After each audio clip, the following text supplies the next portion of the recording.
It's 6 a.m. and these guys have been training since before sunrise. Running to Kenyans is like football to the Brazilians. They absolutely love it over here. And I've always seen this as the home to some of the greatest runners the world has ever seen. These athletes are super fit. They've already run 15 kilometers and conditions are tough because we're more than 2,000 meters above sea level. They make it seem so easy, it's like so effortless, but they're moving at a fair lick. More long-distance champions have come from here than anywhere in the world. Julius Taros wants to be one of them. He's training to make it into the national team. How far do you run in a week? In a week, total 200. 200 kilometers? Yeah, a week average. Yeah. That's crazy. Yeah, me. Julius is 25. Long-distance runners often peak in their 30s. His coach told me he could be one of the best in the world. Why do you guys run? What is it that you love about it so much? I run for money. We are trying to earn a living. Yeah, earn a living. Because we realize that when you run, being the best, you get money. In Kenya, winning is a way out of poverty. And this place is teeming with champions. They're everywhere. By the roadside, I spot the 800 meters Olympic champion, David Rudisha. So what are you training for now? Are you getting ready for? Preparing for you.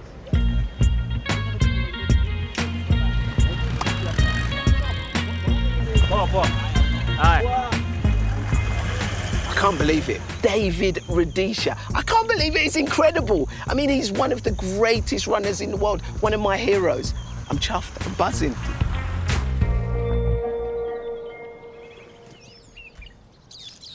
Next morning, I'm back with Julius at his training camp.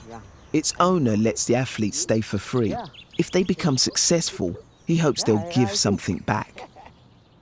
So is this where you stay? Yeah. This is your house? This is the kitchen. All the athletes are poor, but Julius is one of the poorest.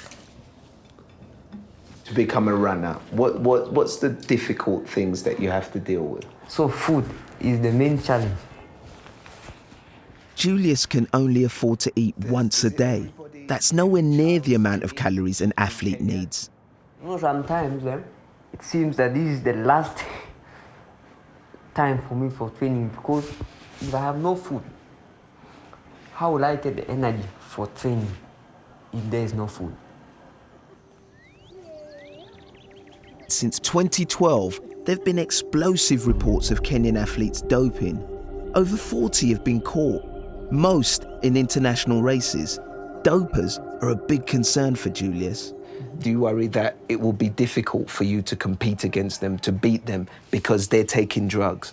Yeah, for me, I will worry. Have you ever been tempted? For me, no. Because the effects are long-term. It can affect me a lot, and I can suffer.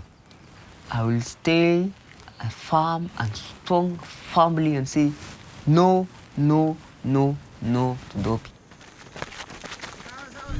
Athletics Kenya, the sport's governing body, is meant to implement a doping control program.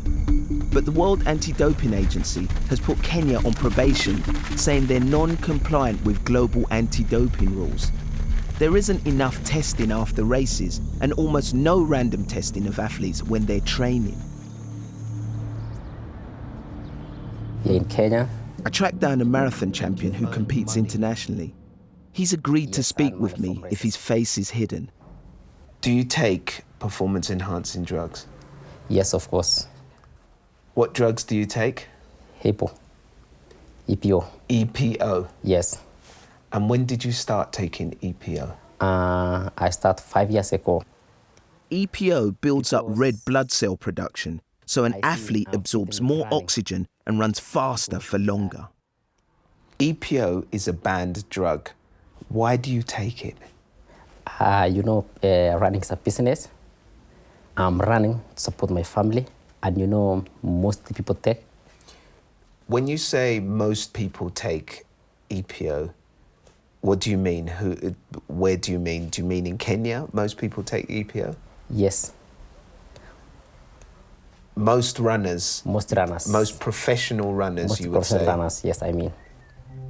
He wants to show me how easy it is to get EPO.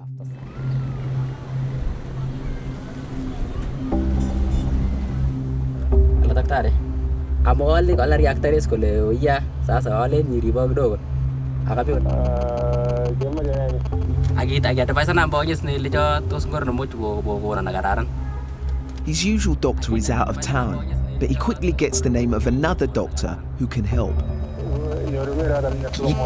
Eh. Ah, sawa. Now, we've only been here a short space of time, and it shows me how easy it is to get hold of these things. And it also says there's a network of people out there ready to provide drugs to the athletes. Away for now. He says he'll fix an appointment with one of the doctors in a few days.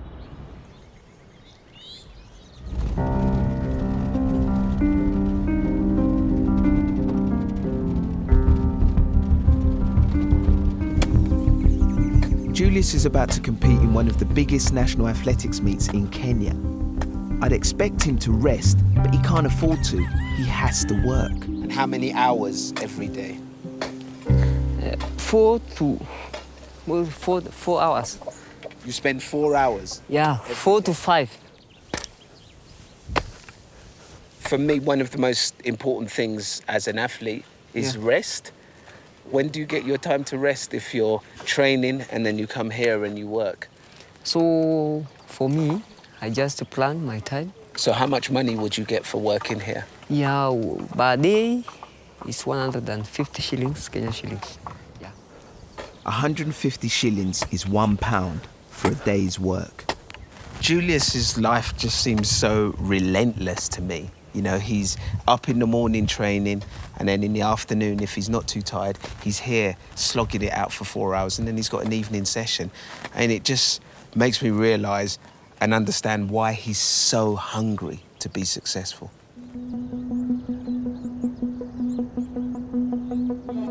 It's the day of Julius's race. Some of the top athletes in the country are here.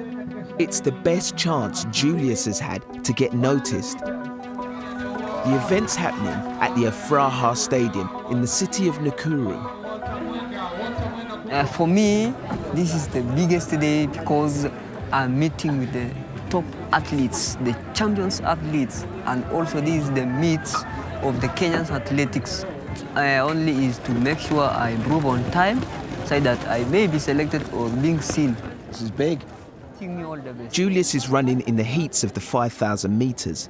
If he manages to qualify for the final, he'll be in contention for the national team. I'm feeling for you, man. You can do this, you can. Yeah, I can do. You can. I can do that. Athletics Kenya, the sport's governing body, has multi-million-dollar sponsorship because of the success of its runners. But looking around, you wouldn't know it. The track is just dirt, substandard for international athletes. There aren't even proper changing rooms. This is the toilet that the athletes have to use at the stadium here in Nakuru. Now, the stench is overwhelming. Flies everywhere. Yeah, it's just filthy. Absolutely disgusting. And I think with all the millions and millions of pounds that they've brought in over the years, that they could provide better facilities than this. The president of Athletics Kenya has been suspended by the world governing body, the IAAF, over allegations he's improperly diverted sponsorship money. He denies the accusations. The organisation at this track meet has been chaotic, to say the least. Julius has been given so many different start times, and now it's just gone past 12 and he's been told to get ready because his race is about to start. I don't know how he's supposed to prepare for the biggest moment of his life with so much disorganisation. It's just crazy. He's just eaten a meal, so he has to run on a full stomach. Good luck. He hasn't even had a chance to warm up. Race is actually going to start. I've got my stopwatch ready. I think we're going to have to get off the track because there's so many of them.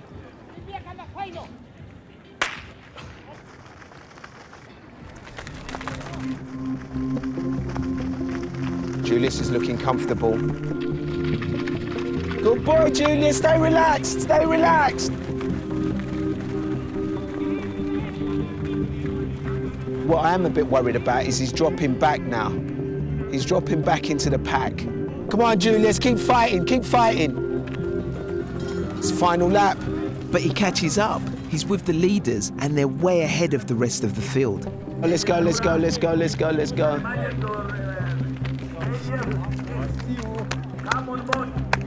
Good job.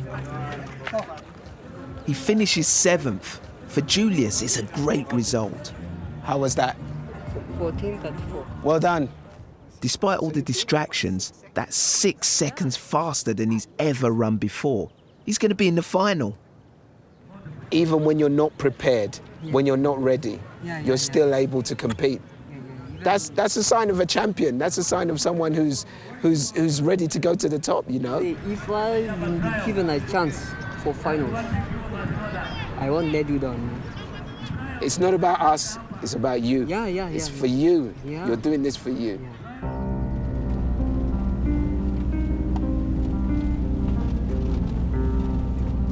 I hear there are other allegations against officials at Athletics Kenya. To find out more, I visit Ronald Kipchumba, an elite long-distance runner. Germany, 2007. So every year you were winning medals, winning races. Yeah. Oh. In 2012, Ronald was caught using EPO at a marathon in Austria. His ban ended in 2014, but officials at Athletics Kenya haven't sent the paperwork to let him compete again. Instead, they keep phoning him. And what were they calling you for? Waliniambia suleta kitu kidogo ndio sasa kuja uchukue mambo ya client yako sasa. So when you say something small, what do you mean by that? Something. Sasa nafikiri ni pesa peke yake, sasa hakuna kitu kingine. Alafu ni pesa tu. Obvious. So AK have been asking you for money before they'll give you the letter for clearance? Yeah. What's new sasa? Hiyo. As well as the president, the chief executive of Athletics Kenya is also currently suspended by the IAAF after allegations that he asked athletes for bribes to reduce doping bans. He denies the allegations. If everything that Ronald is saying is true, then AK are basically holding him hostage. They should be supporting him. You know, he's done his time. This is bizarre, it's bonkers.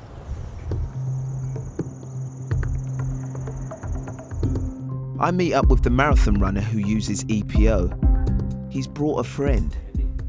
Okay guys, good luck.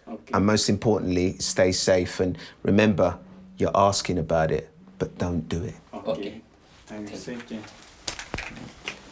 You mean? Take care, guys.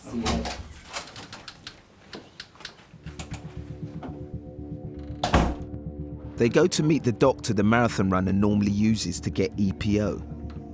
The friend is a clean athlete who will pretend he wants to start doping.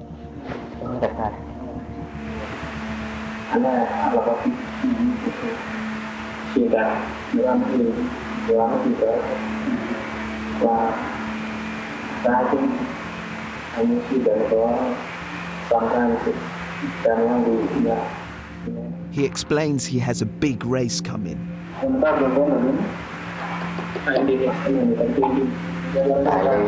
The doctor tells him he wants blood tests to check his health.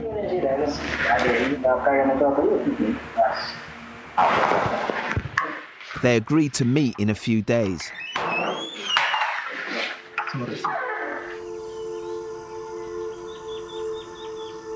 Performance-enhancing drugs work, but they're dangerous. EPO can cause heart attacks, strokes, and liver damage. And a lot of Kenyan athletes don't know the risks. In here? We're in here? Yeah. Titus Kipchumba Kosgei raced in many European marathons. He died suddenly last year. He was only 35. He used EPO, and his family believed it killed him. His wife Penina tends his grave in the front yard. Nasikia mbaya kwa sababu waliniwacha. Hata sina chochote. Hakuna kitu ile na someshia watoto. His uncle William, also a marathon runner, introduced Titus to EPO. And how do you feel now after what's happened to Titus? Nasikia mbaya sasa hata kuna kitu naweza sema. Nasikia vibaya sana. Na ningeomba watu wengine wangejua hivi vitu ni mbaya wangetumia, wasitumie kweli. Ni mbaya sana. Ini kia affectan sai dugile batema ako nyata kwa ore kuna akili turageme muchko. William says EPO helped Titus run faster, but he started suffering from headaches, swelling and high blood pressure. William also used to take EPO and still suffers from side effects. Kimbia nasikia kifua kama inataka kutoka. Nimeacha mbio, sina pesa, sina chochote. Maisha inakuwa ngumu. William says that neither he or Titus knew about the health risks. As an athlete in the UK, I was constantly given information about banned drugs and their dangers. It's exactly what Athletics Kenya should be doing, but very little of it happens. You know, it'd be really easy for me to sit here and judge William after that, because some of the life choices he's made have been crazy. You know, and because of them, his career is over, and they're probably the reason why his nephew is dead. But the reality is, for a lot of Kenyan athletes, they are desperate to change their life situation, and the stakes are so high. All they need to do is win one race, and they could change the lives of their family or even their whole village. And I don't know how an athlete is supposed to cope with that much pressure, especially when they're getting very little, if any, help from their governing body.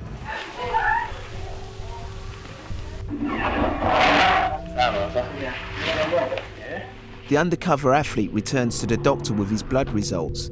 He pretends he now has a race the very next day. The doctor offers him 2 treatments. First, he shows him EPOFit, a brand of EPO. He boasts he's just given some to a member of the national team.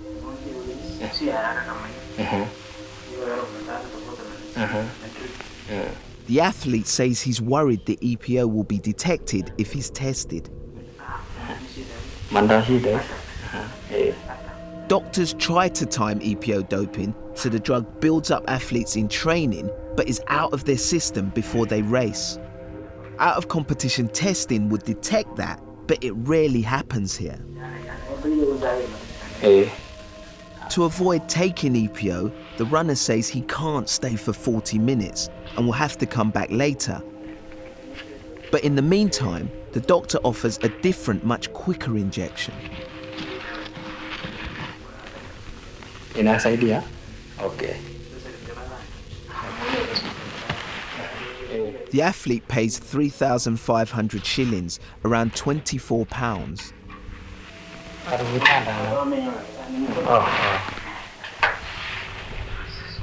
I told him not to have any injections, but he feels pressured. He lets the doctor give him glucose. This is doping. Unless there's a medical exemption, glucose injections are banned in athletics. The doctor tells him to make sure he returns for the EPO.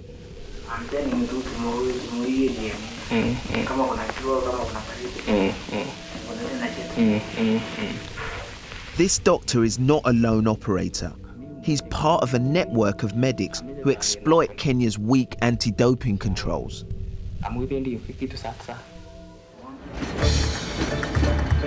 The World Anti-Doping Agency has demanded that Kenya set up an independent agency to police doping to work with Athletics Kenya.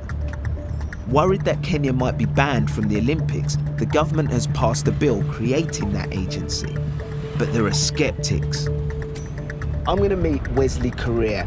He's a current runner, he's a politician, and he's the founding member of PAC, the Professional Athletes Association of Kenya. Now, hopefully, he'll have some more answers for me. Wesley's won the Boston Marathon and the LA Marathon twice. He says a Kenyan doping agency won't work. It has to be people from outside. Because let me tell you, we live in a corrupt country, very corrupt country. How does that make you feel? Doesn't that sadden you to be able to just sit there and with ease say, my country is corrupt? It is saddening. It is very saddening. It is very unfortunate. It's very unfortunate, but it's something that we have to understand. It is the truth. It's better for us to face the truth than to pretend and avoid future problems. We live in a very, very corrupt country.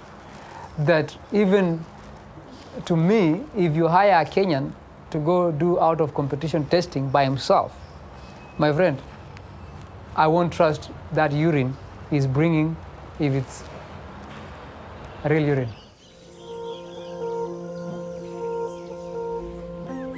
Today is huge for Julius. Are you feeling nervous at all? Yes, yeah. That's natural. Yeah. It's natural. Yeah, it's natural. It's the day of the final. If he runs fast enough, he might be selected for the national team.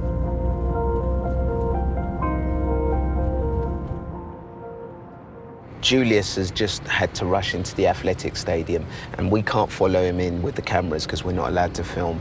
But he seems really calm, and I hope he does well. A few hours later, Julius returns. Julius. What happened? It's bad news. I can't believe it, but the organisers have cancelled the 5,000-metre final. Now Julius has lost his best chance of being selected for the national team. I feel sad, I feel embarrassed, and also being shocked.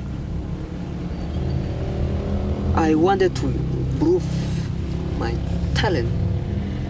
It has made me so frustrated. To be that close to reaching his goal and having it taken away from him. Sport can be really cruel at times, but this is one of the cruelest things I've ever seen. Yeah, I will not give up because I know that if I give up, I will lose everything. I will lose everything. So that's my slogan, that I will never give up.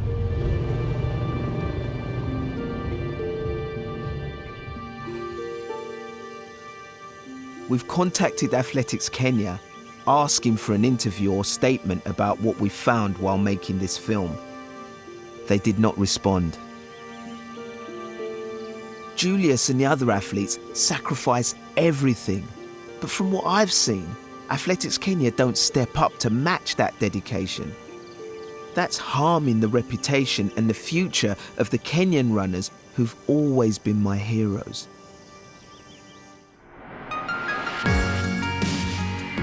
Thanks for watching this classic Unreported World episode. Click the logo to subscribe for more award-winning documentaries from the Unreported World team. We upload videos every Sunday, keeping you up to date with content from all over the world.